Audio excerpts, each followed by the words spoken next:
là.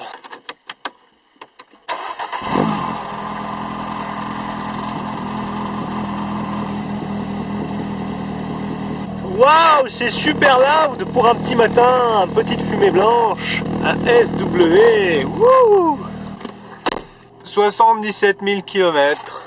Un petit Ricola, oui je veux bien, oui. Hop là, tiens.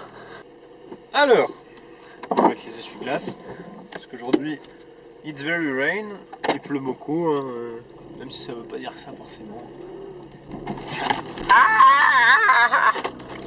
Salut tout le monde, aujourd'hui c'est Minist, on se retrouve pour Minist, enfin je vais changer ce nom. Dites-moi dans les commentaires quel nom sympathique on pourrait mettre à cette petite chaîne. Parce que Minist c'est un peu de la merde. Aujourd'hui on se retrouve pour parler des combinés filetés. Puisque oui, j'ai monté ma Mini sur combiné fileté. On va en parler, pourquoi j'ai fait ça, les points positifs, les points négatifs. Alors oui, comme vous l'avez vu dans le titre, j'ai monté ma Mini sur des combinés filetés. Alors pourquoi j'ai fait ça? De 1, pour avoir une meilleure apparence, puisque je trouve qu'avec les jantes que j'avais changées, les jantes Cooper Works, ça faisait un peu tracteur, ça faisait vite fait à l'arrache quoi. Du coup j'ai voulu mettre des combinés filetés pour rasseoir un peu plus la voiture, pour qu'elle ait plus un look de Cooper S que de Mini One. Du coup après on va faire le tour de la voiture.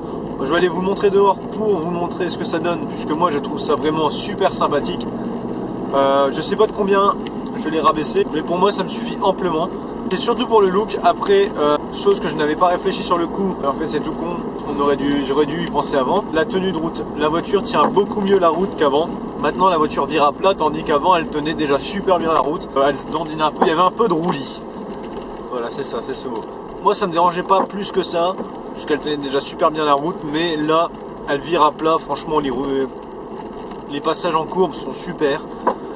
Donc pour moi je trouve que c'est une super amélioration, on va dire. Puisque oui, hein, peut-être ça fait Jackie, mais maintenant je peux niquer des petites caisses sympathiques sur les petites routes. Ah, les déformations. Je sais pas ce que ça donne à la caméra, puisque c'est mon premier essai avec un réflexe. Donc j'ai mis là, il se gambade un petit peu, voir s'il y a des déformations ou quoi. La prochaine étape sur cette voiture, ça serait de faire une reprogrammation. Donc je me tâte soit à faire une reprogrammation éthanol, puisque oui, rouler en Mini, mine de rien ça consomme, enfin ça consomme pas tellement, c'est juste que le réservoir est hyper petit.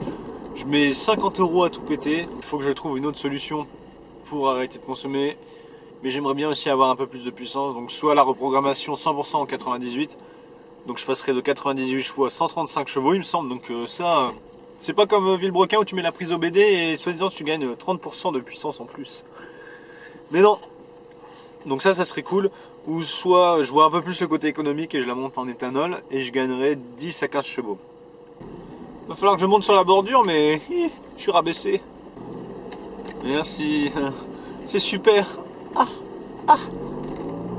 ma jante, j'ai eu mal à mon cœur. Les points négatifs, c'est que maintenant à tous les dodanes je frotte ma lame avant, mais tout le temps. C'est vraiment, des fois c'est vraiment insupportable parce que t'as pas le temps de ralentir pour les dodanes, etc. Du coup tu racles tout, on dirait t'arraches tout, toute la voiture elle part là comme ça. Pour moi il y avait plus d'aspects positifs que de négatifs. Dites-moi en commentaire si vous aimez plus avoir des vidéos de ce genre là en genre vlog, ou plus des vidéos qui vont arriver. Par exemple j'essayerai, si je retourne sur le Nürburgring, de faire une vidéo avec la GoPro ici, ou soit aller rouler sur un autre petit circuit sympathique, mais pas pour forcément niquer d'autres voitures, plus pour faire du plaisir, pour prendre du plaisir, parce que je sais qu'avec ça ça sera pas possible. Bon allez, maintenant on se retrouve tout de suite pour vous montrer de l'extérieur ce que ça donne par rapport à l'origine, de combien elle est rabaissée, etc. Voilà. Alors là on se retrouve à l'extérieur. Du coup, voilà ce que ça donne. C'est vraiment là, deux doigts ici, deux gros doigts on va dire. Du coup voilà, je suis assez content de ce résultat. Et à l'arrière, c'est vraiment le plus flagrant. À l'arrière, ça faisait vraiment 4x4 de base. Du coup voilà ce que ça donne. C'est vraiment un truc de malade, comment ça peut changer une voiture. comment ça peut changer l'aspect général d'une voiture. Regardez, les combinés filetés que j'ai mis, c'est des AP. Donc là, c'est voilà le truc bleu ici. J'ai entendu dire que c'était pas les meilleurs, mais pour de toute façon une Mini One, ça suffit amplement. Et voilà, je sais pas si vous voyez très bien. En tout cas, c'était une merde à monter, en tout cas à enlever ceux d'origine qui étaient à l'avant. À l'arrière, ça a été tout seul, en une demi-heure j'avais fait les deux.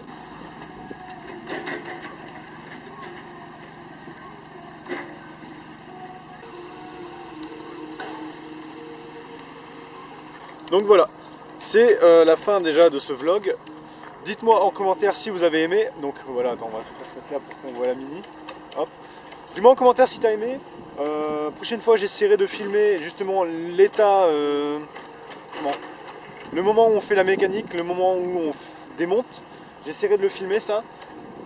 Dis-moi si tu veux plus de vidéos comme ça, où on fait un peu de vlog, on parle un peu des modifs, etc. Les vidéos en circuit ou ici avec le bruit vont bientôt arriver aussi. Et voilà, moi je vous dis à la prochaine, abonne-toi. Et puis je te fais écouter le bruit du moteur pour la dernière partie.